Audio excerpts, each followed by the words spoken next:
Hello students, मैं हूँ Ashwini ma'am और आप देख रहे हैं स्वराज्य IIT and medical foundation academy Vita. Okay, तो आज हम पढ़ने जा रहे हैं सीबीएसई 10th का मैथ्स का फर्स्ट चैप्टर जो कि है रियल नंबर्स। ओके, तो चैप्टर स्टार्ट करने से पहले हम देख लेते हैं कि थोड़ा रिवीजन कर लेते हैं 9th स्टैंडर्ड तक हमने रियल नंबर में क्या पढ़ा है और क्या नहीं। ओके, तो अगर हम यहाँ पे सिर्फ शॉर्ट रिवीजन कर रहे हैं, अगर आपको डिटेल में रिवीजन करनी है या देखनी है तो हम इस वीडियो के डिस्क्रिप्शन बॉक्स में आपको लिंक प्रोवाइड कर रहे हैं जो कि हमने 9th स्टैंडर्ड का फर्स्ट चैप्टर जो पढ़ाया है वो आप जाके देख सकते हैं, वहाँ से आप अपनी रिवीजन कर सकते हैं इस चैप्टर के लिए। ओके, तो हम अब स्टार्ट करते हैं। ओके, रियल नंबर्स होते क्या हैं ये हम पहले देख लेते हैं। तो बच्चों, आपको तो पता ही होगा कि ये होती है नंबर लाइन, है ना। नंबर लाइन तो हमने पहले से पढ़ी हुई है। तो नंबर लाइन क्या होती है? जिसपे नंबर्स प्रेजेंट किए जा सकते हैं। तो कैसे करते हैं हम प्रेजेंट्स नंबर? तो एक लाइन होती है जिसके बीचों बीच 0 होता है और कुछ यूनिट लेके 1, 2, 3 और सो ऑन, है ना। और इधर -1, -2, -3 एंड सो ऑन। कहाँ तक होता है? माइनस की साइड पे माइनस इन्फिनिटी तक और प्लस की साइड पे प्लस इन्फिनिटी तक, है ना। तो ये सारे नंबर्स जो है ये हम नंबर लाइन पे प्रेजेंट कर सकते हैं। ये हमने 9th में और इससे पहले भी देखा हुआ है ना। तो 9th में हमने क्या सीखा था कि जो रियल नंबर्स होते हैं, रियल नंबर सिर्फ इतने ही नहीं होते और भी होते हैं। तो हम क्या बोल रहे हैं कि जो नंबर लाइन पे प्रेजेंट कर सकते हैं उनको हम रियल नंबर्स कहते हैं। तो सिर्फ इतने ही नंबर हम नंबर लाइन पे प्रेजेंट कर सकते हैं? नहीं ना, और भी होते हैं। और क्या होते हैं? फ्रैक्शन में होते हैं, डेसिमल में होते हैं, उनको भी प्रेजेंट करना हमने सीखा हुआ है। वो कैसे करते हैं ये तो हम अभी नहीं पढ़ेंगे, लेकिन होते हैं, ये सिर्फ देखना है कैसे। अगर 1.5 है तो 1 और 2 के बीच में 1.5 आएगा, मतलब ये डेसिमल में हो गया। और अगर हम फ्रैक्शन फॉर्म में लिखेंगे, मतलब क्या बोलते हैं, रेशो के फॉर्म में लिखेंगे, तो कैसे लिखेंगे? अगर 5/2 है, 5/2 क्या होता है? अगर 5/2 को हमने सिंप्लीफाई करना है तो कैसे कर सकते हैं? मतलब इसके पार्शन क्या बोलते हैं उसको, फ्रैक्शनल पार्ट को अलग करेंगे तो हम कैसे लिख सकते हैं इसको?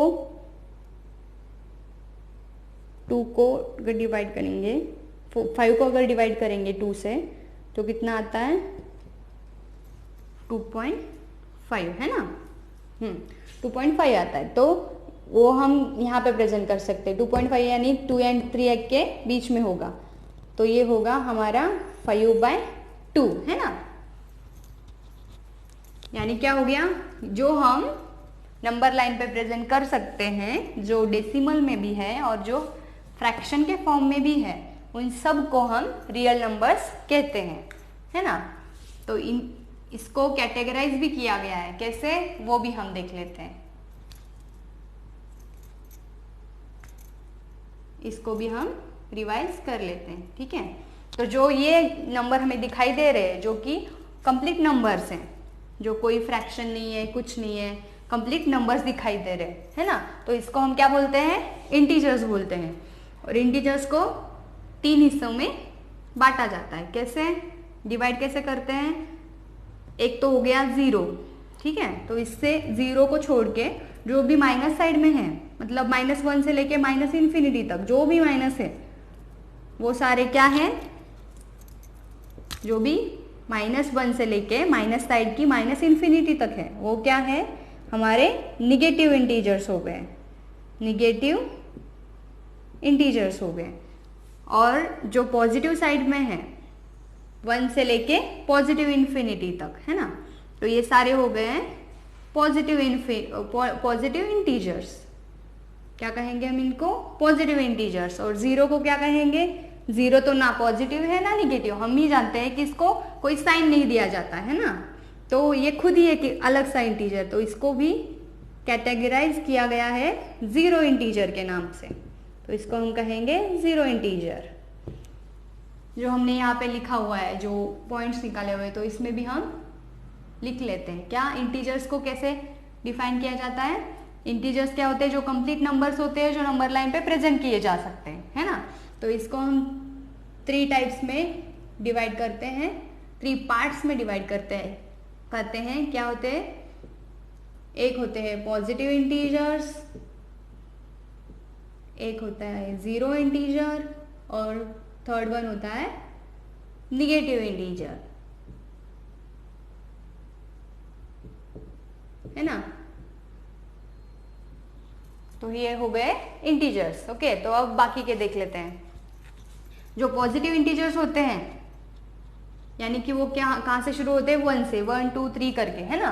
तो इनको हम नेचुरल नंबर्स भी कह सकते हैं। कैसे, क्योंकि नेचुरली और जनरली हमें अगर किसी ने काउंटिंग करने के लिए बोल दिया तो हम काउंट कहाँ से शुरू करते हैं। अगर हमें यहाँ पे 5-6 बोर्ड मिल गए, 5-6 पेन मिल गए, तो हम कैसे काउंट करते हैं। कोई तो 0 से स्टार्ट नहीं करता है ना, जो भी स्टार्ट करते हैं 1 से करते हैं ना। कैसे, 1 2 3 4 5 करके मेजर करेंगे, है ना।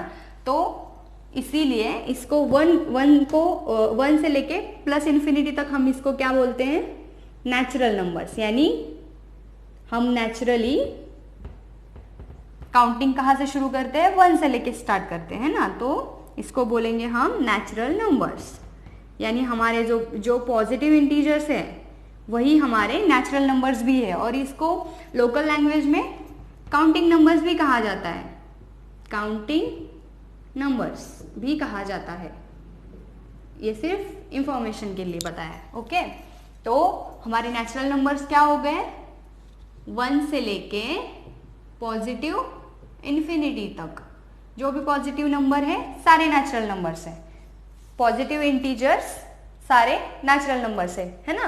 तो ये दोनों एक ही हो गए। ओके, अब हम लेते हैं होल नंबर्स। होल नंबर्स क्या होते हैं, 0 को पकड़ के सारे पॉजिटिव इंटीजर्स, सारे नेचुरल नंबर्स, मतलब सिर्फ नेचुरल नंबर में 0 ऐड करना है। तो 0 को पकड़ के ये जो बाकी सारे नंबर्स हैं ये सारे हो गए हमारे होल नंबर्स, है ना। तो होल नंबर्स क्या हो गए, 0 प्लस ऑल पॉजिटिव इंटीजर्स। तो हम यहाँ पे लिख सकते हैं 0 प्लस ऑल पॉजिटिव इंटीजर्स, और हम ऐसे भी लिख सकते हैं इसको 0 से लेके प्लस इन्फिनिटी तक, है ना, 0 टू इन्फिनिटी। ये हो गए हमारे होल नंबर्स, ये हो गए हमारे नेचुरल नंबर्स, ये हो गए इंटीजर्स, है ना। तो अब rational and irrational numbers. Rational numbers क्या होते हैं, रैशनल नंबर्स इसके नाम में ही लिखा हुआ है। रैशनल मतलब क्या, जो रेशो के फॉर्म में हम लिख सकते हैं बच्चों, है ना। तो रेशो के फॉर्म में मतलब क्या होता है, डिवीजन के फॉर्म में, P/Q के फॉर्म में। कोई कोई इसको A/B भी कहता है, ठीक है, हम कैसे भी प्रेजेंट कर सकते हैं। तो यहाँ पे हम P/Q ले रहे हैं, ठीक है। तो रैशनल का मतलब क्या है कि जो हम P/Q के फॉर्म में, मतलब रेशो के फॉर्म में लिख सकते हैं, उसको हम रैशनल कहते हैं। जहां P and Q are integers, ये इंटीजर्स होने चाहिए। कंडीशन क्या है रेशो की, मतलब रैशनल नंबर्स होने की, कि P and Q are integers होने चाहिए, and Q should not equals to 0। और Q जो है, मतलब जो डिनोमिनेटर है, वो 0 नहीं होना चाहिए। क्यों नहीं होना चाहिए, क्योंकि डिनोमिनेटर में 0 होता है तो उसको उस रेशो का मतलब क्या होता है, उस वैल्यू क्या होती है, नॉट डिफाइन, जो कि हम डिफाइन नहीं कर सकते, है ना। तो इसीलिए उसके डिनोमिनेटर में 0 नहीं चाहिए, ऐसा रेशो चाहिए, उसको क्या बोलेंगे हम, रैशनल बोलेंगे, ठीक है। तो रैशनल, ये हो गया रैशनल। तो P/Q को भी हम नंबर लाइन पे प्रेजेंट कर सकते हैं, ये हमने दिखा दिया। कैसे, यहाँ पे क्या था, 5/2 था, ये रेशो के फॉर्म में, मतलब रैशनल नंबर को भी हमने नंबर लाइन पे प्रेजेंट कर दिया। अगर कोई बोलेगा कि √3 √2, अब इरैशनल क्या होता है ना। रैशनल को तो हमने देख लिया, इरैशनल क्या होता है। रैशनल का एक और भी मतलब होता है क्या, कि इसको और एक फॉर्म में बोला जा सकता है। ये तो ये फ्रैक्शन की फॉर्म में, तो इसका डेसिमल एक्सपांशन भी होगा, राइट। अगर हम कोई नंबर ले लें, लेट्स से 10/2 ले लेते हैं, तो इसको क्या कहेंगे हम, इसको अगर डिवाइड करेंगे सिंपली तो 5/1 आए, मतलब 2 1s are 2 and 2 5s are 10। इसका मतलब इसका आंसर क्या आ गया, 5, जो कि टर्मिनेटिंग है। अगर हमने ले लिया 7/2, हाँ, तो इसका आंसर क्या आएगा, 2 3s are 6, 2 1s are 2, 2 3s are 6, 1 बचा तो पॉइंट ले लिया 10, 2 5s are 10, 3.5, तो ये भी टर्मिनेटिंग हो गया, है ना। अगर हम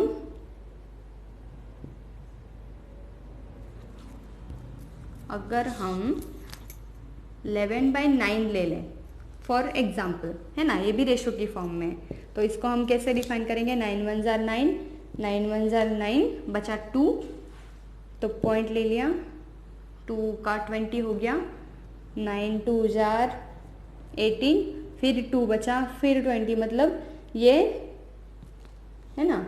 अगर हम इसको इस फॉर्म में भी लिख लें तो क्या होगा, 9 1s are 9, 9 माइनस हो गया तो इधर बचा 2, है ना। तो क्या हो गया, यहाँ पे डेसिमल आ गया, तो इसको 20 कर देंगे, और 9 2s are 18, तो फिर से 2 बच गया, हाँ, तो फिर से 20 हो गया, मतलब ये जो 2 है वो रिपीट आ रहा है ना।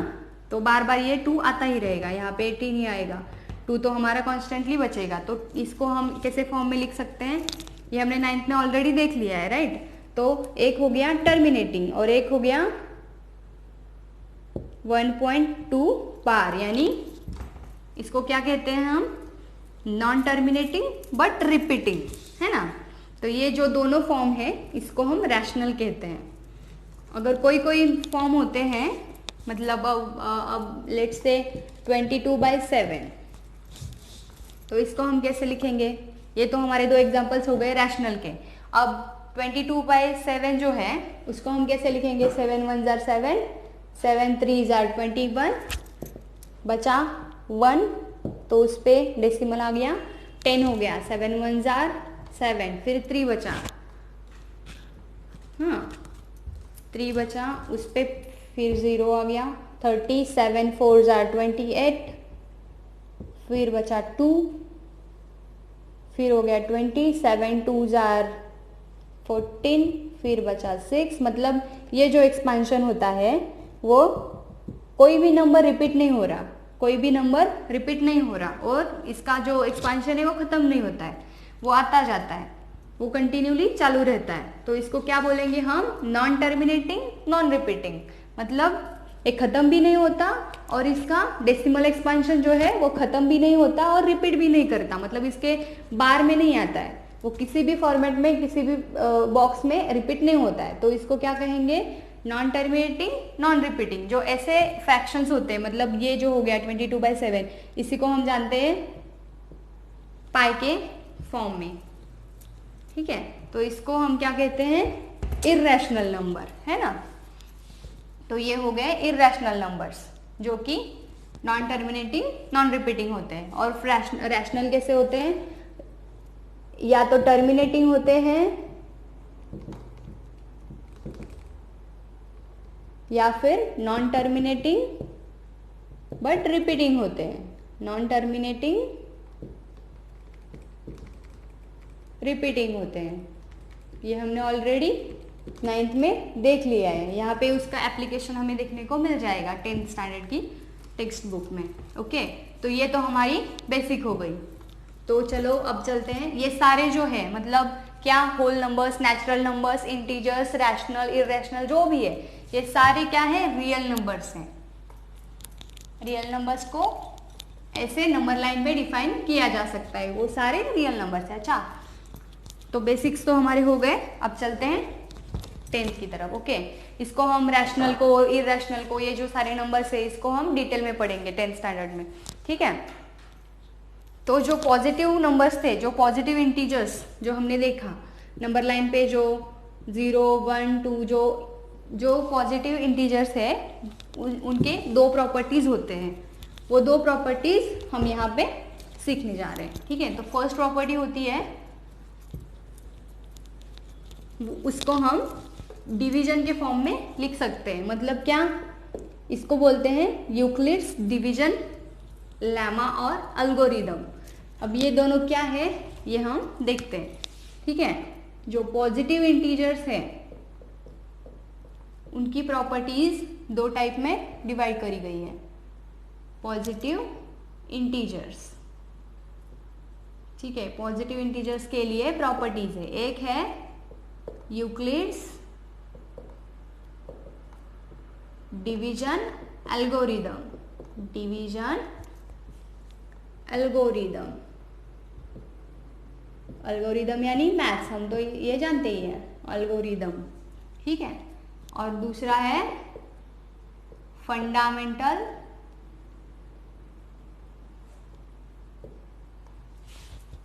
फंडामेंटल क्या बोलते हैं इसको, भूल गई, sorry, fundamental theorem of arithmetic, fundamental theorem of arithmetic. अब ये दोनों क्या होते हैं ये हम देखने जा रहे हैं, ठीक है। तो इसके नाम में ही डिवीजन है क्या, फर्स्ट वाला जो है यूक्लिड्स डिवीजन लेमा। यूक्लिड जो है कोई साइंटिस्ट है, कोई मैथमेटिशियन है जिसने ये थ्योरम लिखी है, जिसने ये थ्योरम प्रूव करी है, तो इसलिए इसको उसका नाम दिया गया है, ठीक है। तो ये जो है, जो फर्स्ट वाला है वो क्या होता है, डिवीजन। ऑब्वियसली इसको लिखा गया है कि वो डिवीजन है, ठीक है। तो ये कहाँ यूज होता है, ये क्या होता है, ये हम डिटेल में पढ़ेंगे। और ये जो फंडामेंटल थ्योरम ऑफ अरिथमेटिक है, इसके ऊपर हमारा एक्सरसाइज नंबर 1.2 है, ये हम बाद में पढ़ेंगे। तो फर्स्ट हम देखते हैं यूक्लिड्स डिवीजन एल्गोरिदम और यूक्लिड्स डिवीजन लेमा क्या होता है। तो इसको हम लिखेंगे यूक्लिड्स, फर्स्ट हम देखते हैं यूक्लिड्स डिवीजन लेमा। ये क्या है, ये किस चिड़िया का नाम है, लेमा। तो लेमा क्या होता है, बेसिकली लेमा मतलब एक स्टेटमेंट होता है जो कि ऑलरेडी प्रूव किया गया है और जो किसी और स्टेटमेंट या किसी और चीज को प्रूव करने के लिए यूज किया जाता है, इसको लेमा बोलते हैं। सिंपली वर्ड में ले लेना है, इसको ज्यादा सिर पे नहीं लेना है क्या। तो इसको क्या बोलेंगे हम, Euclid's division lemma, okay, simply. तो ये लेमा क्या है, जो हम बचपन से सीखते आ रहे हैं, जो हम डिवीजन मेथड यूज करते आ रहे हैं। इसको तो डिवीजन मेथड है, ऑब्वियसली डिवाइड करना है, जो दूसरा था उसमें मल्टीप्लिकेशन करना था, ठीक है। तो पॉजिटिव इंटीजर्स का डिवीजन करना है, सिंपली ये दो प्रॉपर्टीज दिखाई है हमें पॉजिटिव इंटीजर्स की। तो यूक्लिड्स डिवीजन लेमा में क्या करना है कि डिवीजन मेथड यूज करनी है। कोई भी दो इंटीजर्स ले लो, लेट्स से हमने अभी अभी देखा था कि 15 को 5 से डिवाइड कर लिया, सपोज हमारी ट्रेडिशनल मेथड। तो हम कैसे करते हैं इसको, 5 3s are 15 सिंपली। तो ये हो गया हमारा 0, ये तो 0 इजीली आ गया, ठीक है। अगर 0 नहीं आता है, कोई कोई केस में 0 नहीं आता है, जो रिमाइंडर बच जाता है, तो हम वो वाले केस देखते हैं। लेट्स से 11 डिवाइड बाय 5, तो इसको हम कैसे दिखेंगे, कैसे लिखेंगे, 5 2s are 10 बचा 1, है ना। तो इसको पॉइंट में नहीं लेना है, इसका पूरा आंसर नहीं निकालना है हमें सिर्फ इसका जो ये फॉर्म है उस फॉर्म में लिखना है। तो सिर्फ इसी फॉर्म को हमने बचपन में देखा होगा, सेकेंड थर्ड स्टैंडर्ड में हम ऐसे फॉर्म में लिखते थे। उसको क्या बोलते थे, डिविडेंड। मतलब क्या रहा हमारा, डिविडेंड हो गया बड़ा नंबर जो कि 11 है, plus sorry is equals to क्या हो गया हमारा डिवाइजर। डिवाइजर हमारा क्या है 5 इंटू क्वोशंट क्या है 2, प्लस हमारा रिमाइंडर हो गया 1। इस फॉर्मेट में हमने पहले भी लिखा है ना।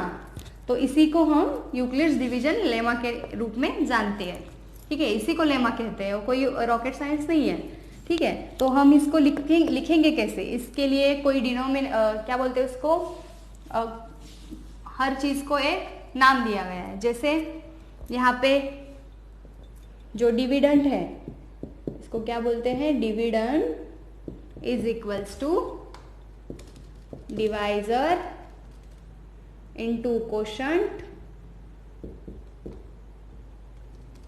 Plus remainder, plus remainder. Simply इसको कैसे लिखेंगे हम, a is equals to B into Q plus R. अगर इसी के नीचे लिखना हो तो बी क्यू प्लस आर, ठीक है। इसके जो डिनोटेशंस है वो आप याद कर लो, क्योंकि ये हमें आगे एग्जाम्पल्स में लगने वाले हैं, ठीक है। तो ये हमारा लेमा हो गया, क्या, यूक्लिड्स डिवीजन लेमा क्या है, simply a is equals to B Q plus R, यानी कि dividend is equals to divisor into quotient plus remainder, ये हमें याद ही रखना है। और अल्गोरिदम क्या है, जो कि ये स्टेप में फॉर्म किया जाएगा। कब तक फॉर्म किया जाएगा, अब हमने देख लिया कि लेट्स से 125 हमें दो नंबर्स दिए गए हैं, सपोज 125, ये लेमा कहाँ यूज होता है, तो किसी दो नंबर का HCF जो होता है वो फाइंड करने के लिए, जो कॉमन फैक्टर है वो तो हम HCF तो टू टाइप से हम फाइंड कर सकते हैं, कैसे, प्राइम फैक्टराइजेशन से भी फाइंड कर सकते हैं और यूक्लिड डिवीजन लेमा से भी फाइंड कर सकते हैं। तो हमें स्पेसिफिक क्वेश्चन होता है कि प्राइम फैक्टराइजेशन से करना है या इस मेथड से करना है, ओके। तो हमें अब इस मेथड से फाइंड करके देखना है। तो हम एग्जाम्पल के तौर पे एक देख लेते हैं, ठीक है। तो ये आप याद कर लो, अपने कॉपी में लिख लो, मेमोराइज कर लो, क्योंकि ये हमें चाहिए, ठीक है। तो लेमा क्या हो गया, आपको पता चल गया। लेमा सिंपली क्या है, a is equals to B Q plus R, जहां पे जो a है हमेशा बड़ा होगा b से, और जो r है मतलब जो रिमाइंडर है वो हमेशा 0 के इक्वल या फिर बड़ा होगा और b से हमेशा छोटा होगा। अब अभी तो हमने देखा ना कि जो 5 था, जो हम पहले फिर से वो एग्जांपल लिख लेते हैं, ठीक है। जो 2 है, 10 हो गया, 1 हो गया, ओके। जो हमारा b क्या है, 5 है, जो रिमाइंडर क्या है, 1 है। हाँ, अगर हम यहाँ पे रिमाइंडर जो है हमेशा 5 से छोटा होगा, है ना। अगर यहाँ पे 5 के मल्टीपल में होता है तो अपने आप ही डिवाइड नहीं हो जाएगा, ये 5 होगा तो अपने आप डिवाइड हो जाएगा ना। तो यहाँ पे डायरेक्टली 3 आ जाएगा और ये 0 हो जाएगा, है ना। तो क्या इसका क्या मतलब होगा कि जो रिमाइंडर हमारा है, जो r है, वो हमेशा b से छोटा ही होगा, है ना। तो ये कंडीशन है यूक्लिड्स डिवीजन लेमा की, जहाँ पे a हमेशा बड़ा होगा b से और जो r है वो हमेशा छोटा होगा b से, या फिर 0 भी हो सकता है। मतलब अगर हमें किसी ने बोल दिया कि सिंपली 6, हमारा b जो 6 है, b इज इक्वल्स टू 6 है, तो हमारे पॉसिबल रिमाइंडर्स क्या हो सकते हैं, मतलब ये जो r है ये क्या हो सकते हैं। अगर इस फॉर्म में b इज इक्वल्स टू 6 है तो हमारे पॉसिबल r क्या हो सकते हैं। तो हम a को कैसे लिखेंगे, तो इसको ऐसे लिख सकते हैं 6 क्यूब, मतलब जो पॉसिबल r है वो कितने आएंगे, इसको अगर हम स्टेटमेंट लिखेंगे, ये इस स्टेटमेंट में प्रूव करेंगे तो हमारा क्या आएगा, अगर b इज इक्वल्स टू 6 है तो हमारे पॉसिबल रिमाइंडर्स क्या होंगे, पॉसिबल रिमाइंडर्स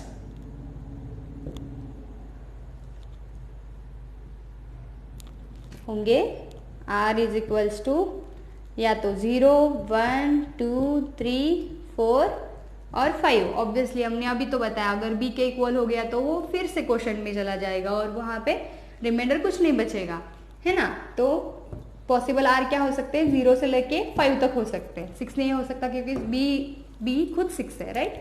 तो इसी तरह से हमें अगर b की वैल्यू दी गई है तो पॉसिबल रिमाइंडर्स निकाल के हम इसको प्रूव कर सकते हैं अगर कोई क्वेश्चन आता है तो, है ना। तो ये हमारा हो गया यूक्लिड्स डिवीजन लेमा, और इस लेमा को हम यूज करके अल्गोरिदम भी कर सकते हैं। वो कैसे, अगर हमें HCF फाइंड करने के लिए कहा गया है 2 नंबर का, लेट्स से 2 नंबर्स ले लेते हैं। फॉर एग्जांपल हमें बोला गया कि HCF फाइंड करो बाय यूक्लिड्स डिवीजन लेमा और अल्गोरिदम। तो नंबर्स है 125 एंड 45, इन दोनों का HCF निकालना है। तो हम इस एल्गोरिदम से कैसे निकालेंगे, तो हमने अभी देखा, तो इसको स्टेप में कन्वर्ट करेंगे। क्योंकि एक ही स्टेप में अगर आता है तो अच्छी बात है, अगर नहीं आता है तो और स्टेप भी लगेंगे, तो इसीलिए स्टेप्स में लिखा जाएगा, इसलिए इसको एल्गोरिदम कहा जाता है। तो स्टेप 1 होगा हमारा क्या, अभी हमने देखा ए जो होगा वो बड़ा नंबर होगा, ए और बी हमें दिए गए हैं, सिंपली एचसीएफ फाइंड करना है। ओके, तो ए हमारा क्या है 125 और बी क्या है 45, है ना, तो बी हो गया 45। तो सिंपली जो हमारी ट्रेडिशनल मेथड है उससे फाइंड करके हम यहाँ पे जो यूक्लिड्स डिवीजन लेमा है वो पहले लगा लेते हैं। तो कैसे लिखेंगे, अप्लाई यूक्लिड्स डिवीजन लेमा, वो क्या है a is equals to B Q plus R. इसके लिए हमें इसको डिवाइड करना पड़ेगा, तो हम साइड में डिवाइड करेंगे। कैसे, 125 हमारा बड़ा नंबर है तो इसको ले लिया अंदर, 45 हमारा छोटा नंबर है तो इसको ले लेते हैं डिवाइजर के रूप में। ठीक है, तो इसको डिवाइड करेंगे, कैसे डिवाइड करेंगे, 45 सिंपली 45 2s आर 19, तो 5 से 0 चला गया तो 5 आ गया, 12 से 9 गया तो 3 आ गया, है ना 35। तो यहाँ हमारा जो रिमाइंडर है वो 0 आया नहीं आया, जब तक हमारा रिमाइंडर 0 नहीं आता तब तक हम स्टेप्स करते जाएंगे। इसीलिए जो लास्ट स्टेप होगी जब हमारा रिमाइंडर 0 आएगा वहाँ का जो डिवाइजर होगा वो हमारा एचसीएफ होगा इस मेथड से।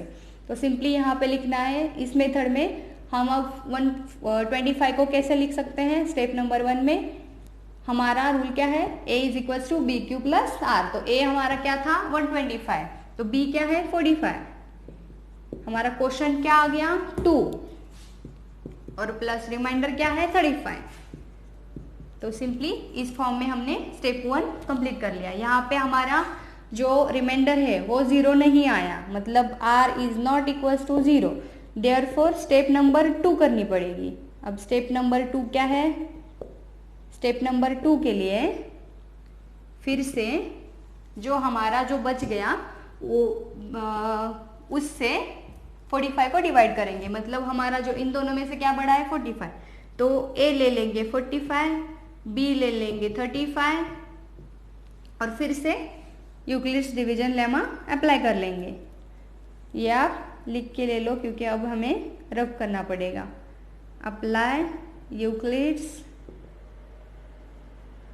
डिवीजन लेमा, तो हम कैसे अप्लाई करेंगे अब इसको फिर से हम, ये तो रफ में ही करना है तो इसीलिए इसी में हम कंटिन्यू करेंगे। जो हमें लिखना है वो सिर्फ इस स्टेप में लिखना है, तो इधर पे ले लेते हैं, 45 को 35 से डिवाइड करना है, तो आंसर क्या आएगा वो हम लिख लेते हैं। ठीक है, तो 35 1 जा 35, क्या बचा 10, तो फिर से रिमाइंडर हमारा 0 नहीं आया, तो यहाँ पे फिर से हम लिखेंगे इसको a is equals to B Q plus R की फॉर्म में। कैसे लिखेंगे, तो हमारा a क्या था 45 था, 45 is equals to 35 into 1 plus r क्या है 10 बच गया, तो r फिर से 0 नहीं है, तो हम फिर से स्टेप नंबर 3 करेंगे।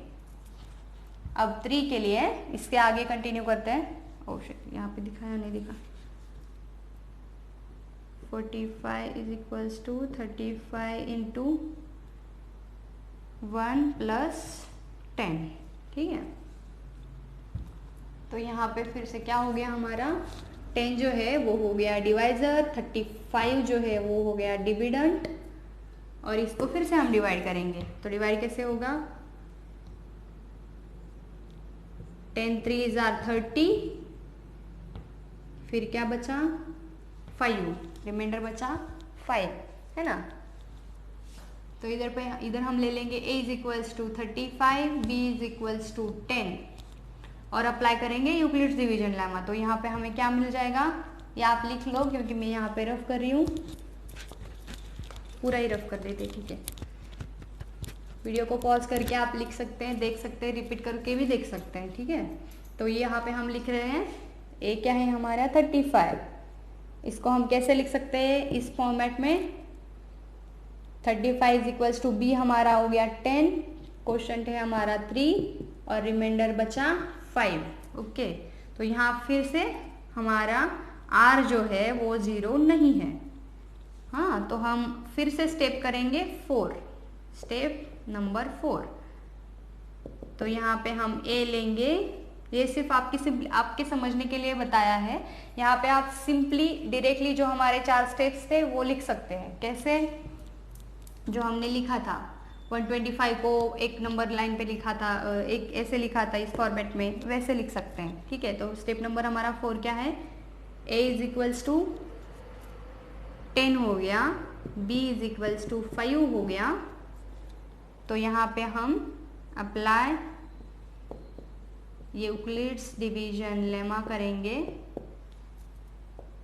मतलब क्या करेंगे, a is equals to B Q plus R के फॉर्म में लिखेंगे। तो यहाँ पे फिर से हमने डिवाइड करना है 10 को 5 से, तो सिंपली 5 2 जार 10, रिमाइंडर हमारा आ गया 0। तो यहाँ पे फॉर्मेट इस फॉर्म में हम कैसे लिखेंगे इसको? a हमारा 10 है, b हो गया 5 इंटू क्वोशंट हो गया 2 प्लस रिमाइंडर हो गया 0। तो जहाँ पे जिस भी स्टेप में, इस स्टेप में 4 स्टेप आ गए, इस मैथ्स में, इस प्रॉब्लम में 4 स्टेप आ गए। अगर आपके 5 आ सकते हैं, मतलब कम भी आ सकते हैं, ज़्यादा भी आ सकते हैं। जिस भी स्टेप में हमारा रिमाइंडर 0 आता है तब तक हमें ये स्टेप करते जाना है। और जहाँ पे 0 आएगा वहाँ का जो डिवाइजर होगा, मतलब वहाँ का जो b होगा वो हमारा HCF होगा। मतलब क्या हो गया यहाँ पे? आप लिख सकते हैं HCF ऑफ, हेंस आपको कंप्लीट स्टेटमेंट में लिखना है आंसर। आंसर कैसे लिखेंगे बाद में, लास्ट में लास्ट की लाइन लिखनी है, हेंस HCF ऑफ, ये 2 नंबर लिखने हैं 125 एंड 45 इज इक्वल्स टू क्या है हमारा 5। तो क्या हो गया हमारा 5। तो यहाँ पे आपको एक बात नोट करनी है कि जो भी हमने स्टेप किए हैं अब तक, मतलब सिर्फ ये HCF सिर्फ इसका नहीं है, 125 और 45 का नहीं है।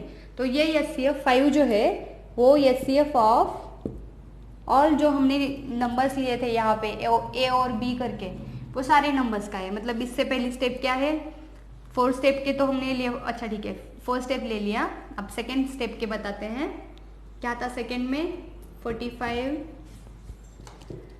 145 यहाँ पे था 45, तो 2 आ गया था 19, क्या था 35 था।